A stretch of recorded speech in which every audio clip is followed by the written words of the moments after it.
देश का मीडिया सवाल शुरू कर दे, इस देश के शिक्षा मंत्री, इस देश के नेताओं से जो सत्ता पक्ष में बैठे हैं, एक शिक्षा मंत्री का 10 शिक्षा मंत्री के इस्तीफे हो जाएंगे। शिक्षा मंत्रालय के अंतर्गत आने वाली वो तमाम एजेंसियां जो पेपर लीक के लिए जिम्मेदार हैं, हजारों लाखों करोड़ों बच्चों की उम्मीदों को मार रहे हैं। हमारी लड़ाई उनसे है। देखिए, देश में सबसे पहले तो नीट की परीक्षा होती है और फिर होता है पेपर लीक, और पेपर लीक के बाद बारी आती है री नीट की।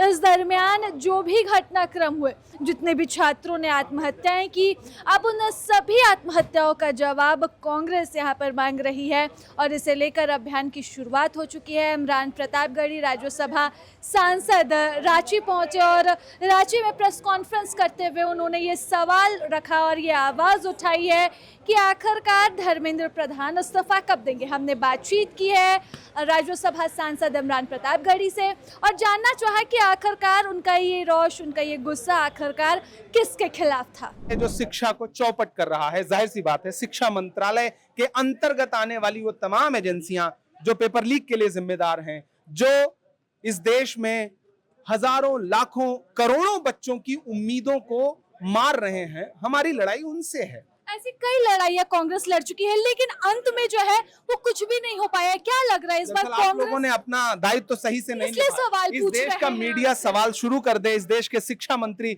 इस देश के नेताओं से जो सत्ता पक्ष में बैठे हैं, घेर घेर के सवाल पूछना शुरू करिए। अपने बच्चों, अपने भाइयों, अपनी बहनों की उन आंसुओं को मौजूदा सरकार के मंत्रियों और नेताओं के सामने रखना शुरू कर दीजिए। एक शिक्षा मंत्री का 10 शिक्षा मंत्री के इस्तीफे हो जाएंगे।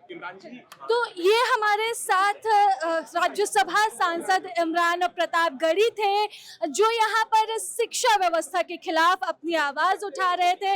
नीट पेपर लीक का ये मुद्दा जो है, ये अलग अलग राज्यों में घूमकर इस तरह से प्रेस कॉन्फ्रेंस कर रहे हैं और मांग यही है कि शिक्षा मंत्री का इस्तीफा हो। इसे लेकर 9 अगस्त को राहुल गांधी दिल्ली चलो अभियान भी कर रहे हैं और इसकी शुरुआत भी हो चुकी है। कोटा से जो है वो राहुल गांधी ने इस अभियान की शुरुआत की और अब जो है 9 अगस्त को इसका समापन होगा, जहां पर छात्रों के साथ छात्रों को एकजुट होने की यहाँ पर आवाज उठाई जा रही है और यही आह्वान है कांग्रेस का कि छात्र एकजुट हो और सवाल पूछे शिक्षा मंत्री से कि आखिरकार नीट का पेपर लीक कैसे हुआ। हमारा सवाल था कि ये गुस्सा जो है, ये नाराजगी एनडीए के खिलाफ है या फिर शिक्षा मंत्री के खिलाफ है। तो जवाब रहा ये लड़ाई जो है और ये नाराजगी सिस्टम के खिलाफ है। देखने वाली बात रहेगी कि छात्रों की ये आवाज और छात्रों के ये हक की बात जो है वो कितनी दूर तक जाती है। फिलहाल इस बातचीत में ही सहयोगी कुणाल के साथ मैं राजलक्ष्मी, प्रभात खबर से।